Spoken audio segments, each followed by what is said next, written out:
જૈન જાગૃતિ centre Upleta ladies wing આયોજિત mango dish competition રાખવામાં આવેલ।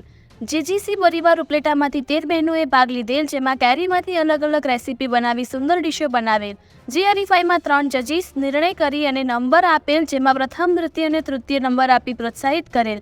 જેમાં પ્રથમ કિંજલ ચિંતન કારાવડિયા, દ્વિતીય કિંજલ મયંક શાહ, તૃતીય ખેવનાબેન અશોકભાઈ શેઠ વિજેતા જાહેર થયેલ। હરીફાઈના જજીસ તરીકે ધારાબેન કાછીલા, રાજ કેટર્સ ધોરાજી ભાવેશભાઈ, રૂપાલી કેટર્સ ઉપલેટા અતુલભાઈ હાજર રહી દરેક રેસીપી ટેસ્ટ કરી વિજેતા જાહેર કરેલ। જીજીસી પ્રમુખ અશોકભાઈ શેઠ, ખજાનચી મયંક શાહ, રાજેશભાઈ કારાવડિયા હાજર રહી સંપૂર્ણ પ્રોગ્રામને દીપાવેલ છે। રિપોર્ટર ઇમરાન સરવદી સાથે કેમેરામેન ભાવેશ ગોહિલ, ઉપલેટા।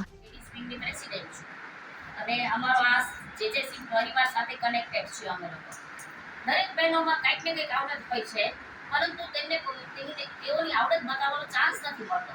એટલે અમે જેજેસી લેડીઝ વિંગ ઉપલેટાએ નક્કી કર્યું કે આપણે એવી કંઈક પ્રવૃત્તિ કરીએ કે આપણી દરેક બહેનો પોતાની આવડત બતાવી શકે। અને અમે આ મેંગો ડીશ મેકિંગ કોમ્પિટિશનનું આયોજન કર્યું। તેમાં 13 બહેનોએ ખૂબ જ ઉમળકાભેર ભાગ લીધો છે અને એમાં અમારા જેજેસી પ્રેસિડેન્ટ અશોકભાઈ શેઠનો પૂરેપૂરો સહકાર છે। હું અમારી તમામ બહેનો તથા જેજેસી પરિવારના પ્રેસિડેન્ટનો હૃદયપૂર્વક આભાર માનું છું।